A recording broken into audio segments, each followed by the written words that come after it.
দেখুন, কেন যদি জিজ্ঞাসা করেন তাহলে তার উত্তরে প্রথম কথা চলে আসবে হারাম কেন? কারণ আল্লাহ নিষেধ করেছেন। আল্লাহ এবং তার রাসূল কি করেছেন?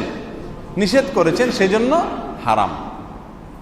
এর চাইতে যদি বেশি কেন জানতে চান যে আল্লাহ এবং তার রাসূল কেন নিষেধ করছেন, তাহলে তো আল্লাহর উপরে আপনি আল্লাহগিরি করা হয়ে গেল, ঠিক না বেঠিক? আপনার বস আপনাকে একটা নির্দেশ করলো যে তুমি আজকে এই কাজটা করো। আপনি যদি জিজ্ঞাসা করেন কেন স্যার, তাহলে আপনার চাকরি থাকবে? বলবে না এটা তো মাথা দিশার পৃষ্ঠা আছে হয়তো। বেটা আমার অফিসে চাকরি করে, আমি বলছি করতে করবে, শেষ, তার কাজ হলো আমার কথা মানা। এখন সে বলতেছে কেন করতে হবে? এই বসের উপরে বসগিরি করা এটা যদি গ্রহণযোগ্য না হয়, মূর্খতা হয়, তাহলে আল্লাহর উপরে আল্লাহগিরি করা সেটা তো কোনোভাবেই গ্রহণযোগ্য হতে পারে না। বিধায় যদি বলেন যে আল্লাহ পুরুষদের জন্য স্বর্ণ পরা কেন নিষেধ করেছেন, আল্লাহ কেন নিষেধ করছেন, আল্লাহর কেন আপনি বুঝতে চাচ্ছেন? जो समझ में आ गई वो फिर अल्लाह क्या कैसे हुआ। যদি আল্লাহ আপনাকে সব কেন কিন্তু জবাব দেওয়া লাগে, তাহলে তিনি আর আল্লাহ হলেন কেমনে? আপনি আর তার গোলাম হলেন কেমনে? এটা হলো প্রথম কথা। এরপরে আসেন, একটা বাহ্যিক কারণ বোঝা যায় যে ছেলেরা তাদেরকে সাজানো, তাদেরকে সুশোভিত করা, তারা নিজেদেরকে সুন্দর করে উপস্থাপন করা, এটা ইসলাম চায় না। ছেলেরা স্বাভাবিকভাবে যতটুকু সাজা দরকার ততটুকু সাজবে। মেয়েদের কিছু স্পেশালিটি থাকবে যেগুলো দেখে চেনা যাবে এরা মেয়ে। মেয়ে মানুষেরা সাজগোজ করবে, তারা সৌন্দর্য বর্ধন করবে, পুরুষরা সেটা করবে না। এটা কার নির্দেশ? ইসলামী নির্দেশনা। আল্লাহ এভাবে চান। এখন যদি ছেলে এবং মেয়ের ভিতরে ভেদাভেদ না থাকে, সব একাকার হয়ে যায়, তাহলে সমাজে নারী এবং পুরুষের ভেদাভেদ না থাকলে নানাবিধ বিপত্তি এবং সমস্যা দেখা দিবে, সংকট দেখা দিবে, যেটা বিস্তারিত আলোচনা করবার প্রয়োজন নাই।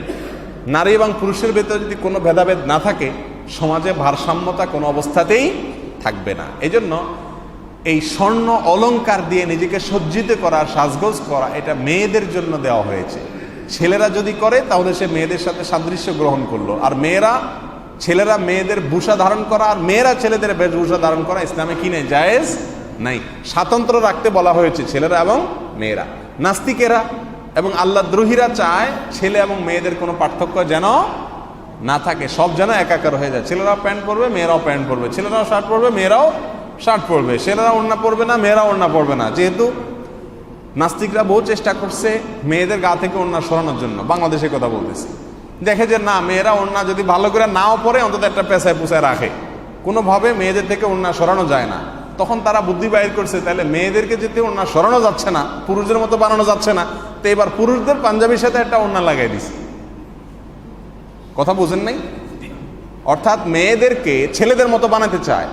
ছেলেদের ওড়না নাই, শুধু জামা পরে, মেয়েরা কেন ওড়না পরে বুক ডাকবে? দরকার নেই। তাদেরকেও পুরুষদের মতো বানাতে চায়, তো পারে না।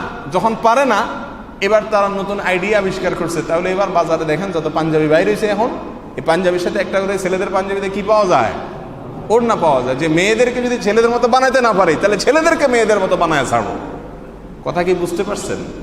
তো সেজন্য মেয়েরা স্বর্ণ অলঙ্কার পরে, এখন ছেলেরাও কি পড়তে হবে? স্বর্ণ অলঙ্কার পড়তে হবে। আরে ভাই, পুরুষের সৌন্দর্য, পুরুষ সুলভ সৌন্দর্য প্রকাশ করার সুযোগ আছে। নারী যেমন তার নারী সুলভ সৌন্দর্য প্রকাশ করবার সুযোগ আছে। প্রত্যেকে যার যার জায়গায় স্বাতন্ত্র্য বজায় রেখেই চলবে, এটা ইসলাম চায়। যদি এই স্বাতন্ত্র্যকে তুলে দিতে চায়, বাপ আর ছেলে পার্থক্য করতে চায় না, নারী আর পুরুষ পার্থক্য চায় না, এটা হলো অপ্রাকৃতিক চাহিদা, অবাস্তব চাহিদা। আল্লাহ সুবহানাহু ওয়া তাআলা নারী এবং পুরুষকে কি একরকম করে সৃষ্টি করেছেন?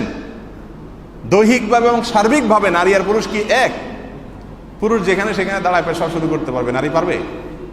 এখন আপনি যদি চান যে সমান করে ফেলবেন, এটা সম্ভব কোনোদিন? অযৌক্তিক এবং অসম্ভব।